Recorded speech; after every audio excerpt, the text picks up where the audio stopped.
Yes, hello, welcome, good morning, good afternoon, good evening, wherever you are in this bright blue world of ours. It's a wonderful welcome to another episode of the Raw Food Barefoot Athlete podcast, and I'm Russell. And I'm Sonia. And we'll get straight underway today. We've got our race reports and training. We've got the ingredient of the week, of course, what's new and what's happening, and the topic of the week. So, where do you want to start? Well, I'd like to start again with our race reports and training, Russell. And yes, I think we've got a few things we can talk to our listeners about today with regards to that. Yeah. Well, we have started definitely the inroad now to our training for our first peak. That is, we've mentioned it before, is the Pentath run. Yeah, Pentath. What is it called? Yeah, Pentath run, because it's 5 races over the 2 days, equaling a marathon over the 2 days. Yeah, it's very, very interesting 2 days of running. That's for sure.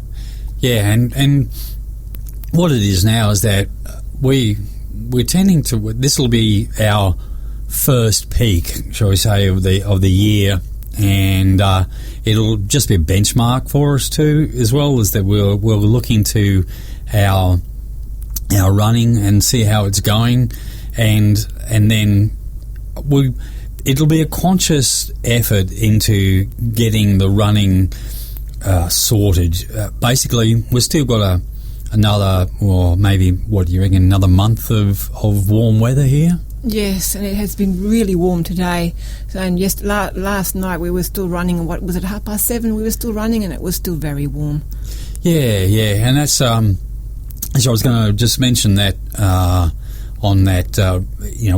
Whenever you're looking to look at compare times, you definitely have to take that into consideration. It's like what we've said. Our running during the summer months have been just keeping in hand, and we just like running. So from here on in, we're going to start, we look more to times and object results, and put a formula in place now to make sure that we get there. Now, what I'm looking at here as well is really nutting out how also our racing flats perform as well. And what I was hoping to do was to try a couple of other different racing flats out, minimalist running shoes. But look, the more that I get used to, we use a race flat for a like, being as I'm doing 5, my particular thing is 5K now. What I'm looking at is that I really do like running without shoes on. I mean, without even a minimalist shoe, it feels so much different. And it may sound, I don't know what's the word here. It may sound like I'm trying to push a barrow, my own barrow, but it is the truth. I really feel more comfortable running, bare feet. What do you think? Well, Russell, I really had quite an eye opener there last night when we were running around South Bank, and we got to about the 6 kilometre mark, and the strap on my racing flat was really, really annoying me through the middle of the toe. So and I took the racing flats off, and I felt so much happier running barefoot. That's for sure. I really enjoy that. Yeah, and it's not trying to be masochistic. I mean, I know for sure when I'm off trail running, I'm going to be using something. There's no doubt about it. But for these, flat 5Ks that we're running at the moment around the parks and those sort of and that type of terrain, I'm definitely going to stay with the barefoot on it. So it was a really beautiful night last night. We ran down past the Brisbane River and through the botanical gardens, and I mean, unless you really get the idea of getting out there and running and enjoying it, it's a hard thing to try and explain to somebody once you've finished we only did 8K, but it was really, really pleasant. Yes, and then we had a nice swim afterwards at the big pool that's down there. But we were quite surprised at how warm the water was. We were expecting it to be a bit cooler, and we hopped in. It was like a bath, wasn't it? And yes, from here on in, also you're going to be trying, because you've decided to do a marathon. You're going to be trying the Jeff Galloway's walk, run, walk method. Yes, well, I'm going to do the Gold Coast Marathon again this year, and the previous 2 times I've run it, I've done running the whole way. But I'm definitely going to give it a go with the walk-run method, Russell, and just see whether I can enjoy it a lot more than I did the last 2. For anyone who doesn't know about the Jeff Galloway's method, it does exactly what it says. There, for certain times you want to achieve at the marathon, you just walk for a corresponding time, isn't it? Sort of one on, one off, some of it? Well, it depends on your actual pace, but there is a calculator that you can access on his website that will help you to work out the ratio or what you've got to do with the walking and running. And that's what we'll be doing in our training regime. I'm not going to bother it so much because I'm not going to be having a marathon this season, so that'll be Sonia's reporting on that. I'm just going to stick to the 5K, and I'm just going to throw the half marathon. Pentath event is just a long training run on the weekend. You will still do a bit of long stuff, but I'm more inclined. Well, I want to get under 20 minutes this year, so if I can do that, I'll be a happy little chappy. So we'll move on then from the race reports and training, and do you want to hit the ingredient of the week, Sonia? Yes.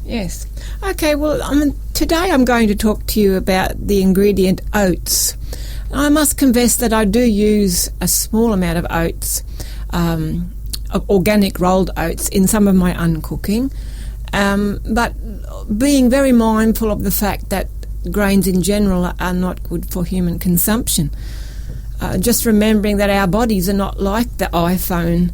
We aren't updated every year. These are the same bodies that we've been running around in for 5 million years, and there's absolutely no reason for us to be consuming processed foods today. The regular grain consumption only began 10,000 years ago, and prior to this, bone studies show that mankind lived on a diet of over 70% vegetation. And that's interesting, because on that, that's what these you get the.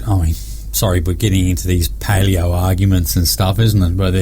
Because you're going to get someone come back and said, "Oh yeah, but they were also eating animals," and I said, "Oh yeah, well it's part of our whole emphasis, I suppose, behind what we're doing here is that we particularly believe in a plant-based raw foods, lifestyle of our food sources, etc. But and sometimes there's no way to say this is categorically right or it is categorically, set in concrete, But there's certain things like the oats, or when grains come into production, there's certain markers in civilization that say, look, when this arrived into the population, these things happened. And you make your decisions on them, eh? Yes, well, the listeners may like to do some of their own research and just Google why grains are making us sick, and you'll be absolutely amazed at what information's there. But small amounts of oats may help someone make the transition to a raw food lifestyle easier, especially if grain consumption has been high, and choosing a small amount of organic oats could be a consideration. And if you need to keep a grain in your diet, then here are a collection of facts that to consider. Oats do not naturally contain gluten, but there is a similar protein in them called avenin, and that has the same properties as gluten, but fortunately adverse reactions to this oat protein are rare. Cross-contamination of gluten from other grains at the processing plant is a problem for people who suffer from celiac disease. Oats contain high levels of protein and dietary fibre. The question is, can we eat oats raw? Now, the short answer is yes, and the long answer is maybe.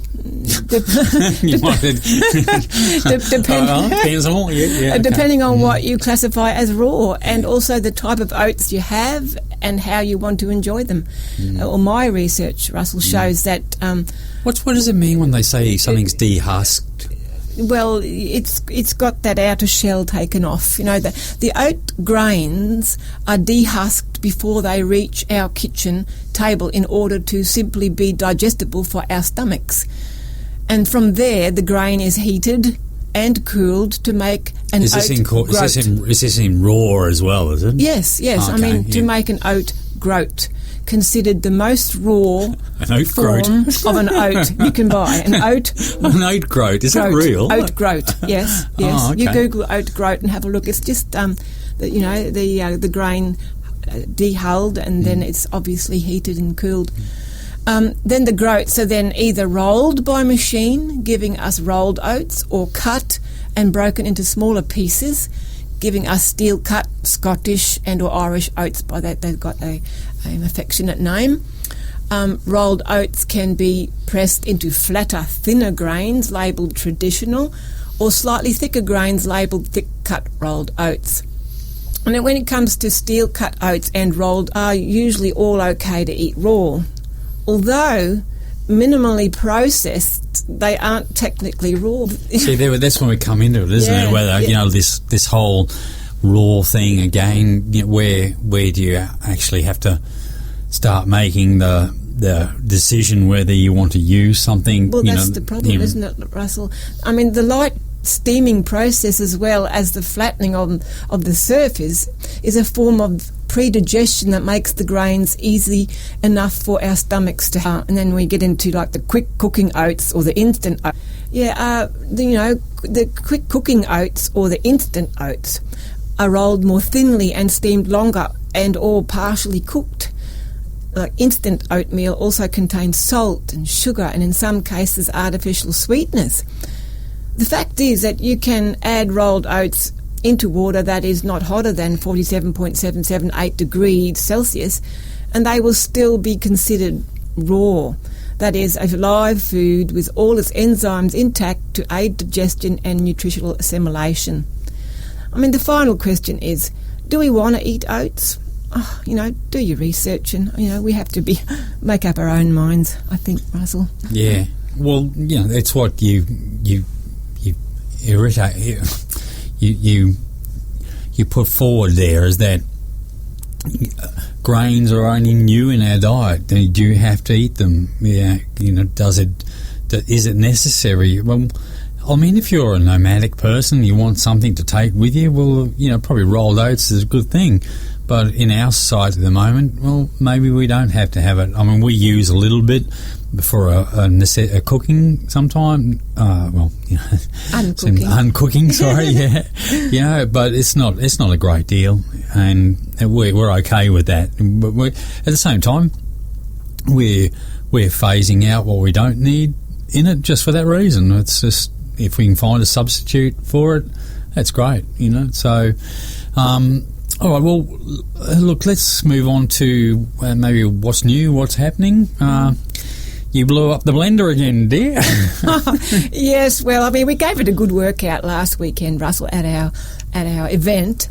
But the other day I did put a little bit too much cabbage and stuff in it, and again, I'm just it's not very strong, that particular one. So yeah, I did blow it up. Well, this has been a point that we've been making, is that, I mean, we can go and buy one of the U-Butte $1,500 or whatever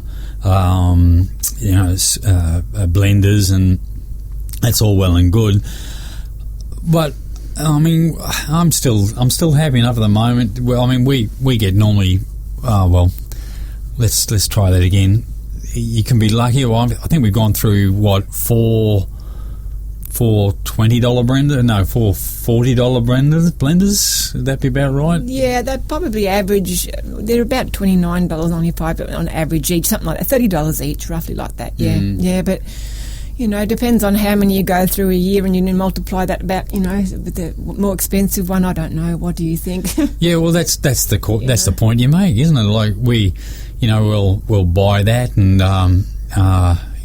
we've got it has been a bit rough lately because in the last 6 months I've gone through two of them.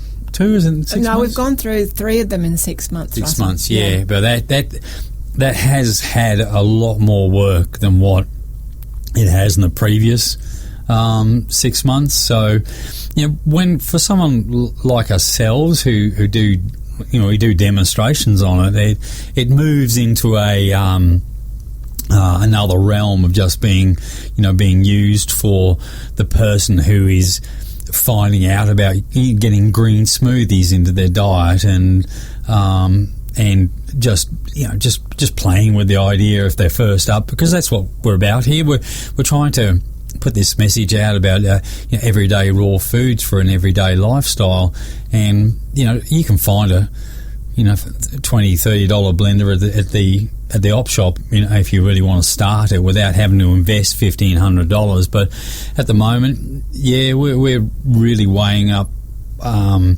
what our next purchase is going to be. Well, I know that we are just going to get another quick one, $20-$30 one for the moment, because we're still ahead of the game at the moment. So, but we have now started looking for what is the one of the varieties that are out there. What's going to be the best brand? Yes, well, that's going to be quite an adventure to find one that can handle our needs. yeah, that's right. So anyway, we'll get back to you on that one. What else is new and happening? Well, we've started now just to the first video of the Raw Food Barefoot Weekend is up, and it's out there. So we're putting together the PDFs. Sonia's madly getting the PDFs of the recipes put together. Yes, well, I've got them mostly in hard copy, written down in my own handwriting, so it's quite a challenge for me to get them all onto the Evernote. Oh, well, yeah, the Evernote is if anyone's into productivity side of things, it's a great app that you can keep all your notes in, and I've been encouraging Sonia to make sure that it goes into the Evernote, and it's easily transferable then, rather than having to write it out 3 or 4 times. Yes, well, my writing is quite a mess, and I'm the only one that can understand it, Russell, so I feel sorry for you when you're trying to put it over on some of your things. But, well, that's one of those problems we're happy to have when we're looking at the great recipes that are coming out, and that was another thing that we wanted to say as a part of that what's new and what's happening. We're up to Mount Me to do actually a how can you put well, we had a couple of people attend our event, and they were very impressed with our raw food recipes, and so they're asked us to come up and help them with their function next Friday. So we're looking for that, and we'll have a report of running around the mountains, so that'll be fun. So look, what we'll do now is that we'll just go into this topic, balance and sensitivity.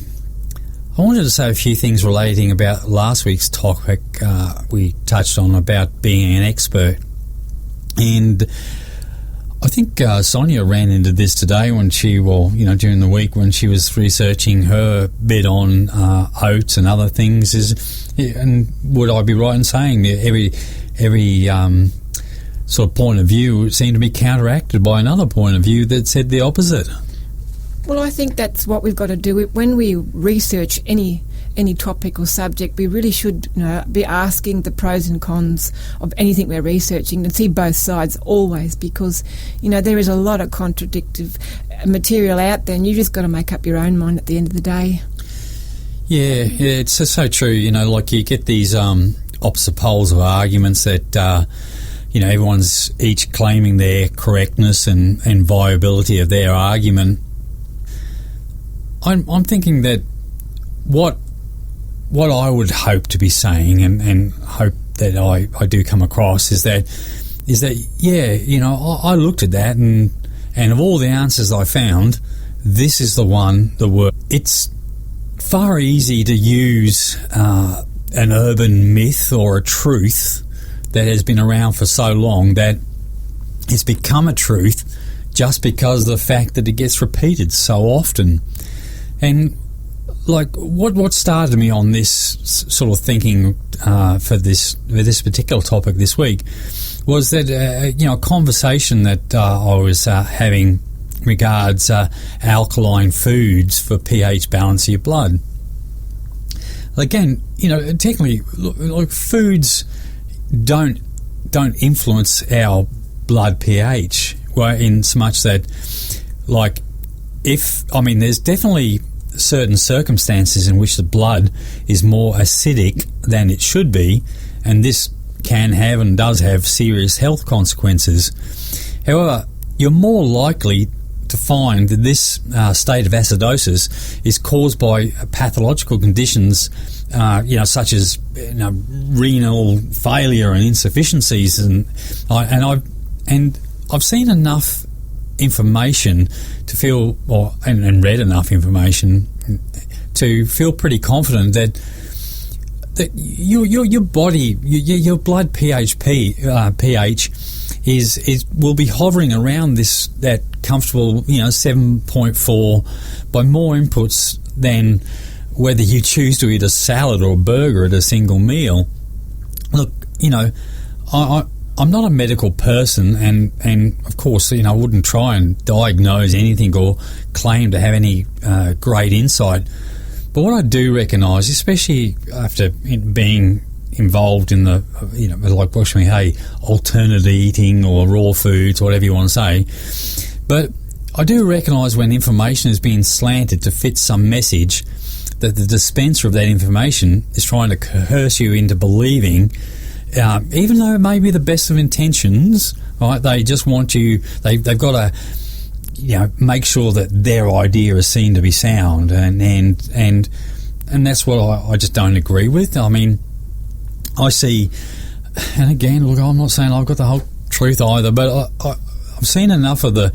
You get onto a forum and you see a rant about one thing, and then you'll see the comments about something else, and then, and I see this from subjects ranging from, the enzyme theory to the rules around the 100% raw foods, to cooked foods equals death rants, and look, in the way that we're really trying to approach what we're doing here is that, we are complex pieces of art put together in this organic compound called the body that has this energetic component, and that is as finely tuned to our environment as is an individual instrument in an orchestra. Like, if the third violin goes out, look, most likely the player sitting next to him is going to pick up on it pretty quickly. But, the tuba player down the back, probably not going to pick up on it straight away. He'll just be playing his tuba. But the compounding effect of just that one instrument left untuned will eventually impact on the tuba, because what would happen, you'd end up with this unholy racket of harmonious waves of this energetic energy vibration that makes up music, as it is seen as to be a harmonious symphony sound. And this is where I feel that the balance and sensitivity come into play, like the more of your decisions that are made up from a consciousness and sensitivity of the totality of what makes up your life, the easier it is to find the balance needed to tune into the symphony of your life as a beautiful sound, not an uncohesive racket. So, I mean, you know, it's not something like, you know, feel like, you know, really needs to be, you know, belabored on a point. But I think when you're doing your research and just make sure that it fits in with the energetics of yourself. And from, again, an I statement, when you do start eliminating just the obvious things that are in your life, that you know, if you really apply a consciousness to it, as in how it's working with your body, not about what you feel like you should represent or should you know, champion because you've always thought that way. I really do think that you'll end up with that really wonderful balance in your life, you know, through mindfulness, you know, through that proper energetics and getting that nutritional compound in your life. So, look, I don't even know how long we've gone today. We've the clock stopped off. Yeah, the clock stopped. Maybe that's a good thing. Maybe it's a bad thing. Anyway, we'll see. Yeah. Well, look, we'll leave it at that for now. And like always, we'd like you to visit our Facebook page or leave a contact. Or even a comment. That was what I was trying to say. Yeah, a comment would be nice. Yeah.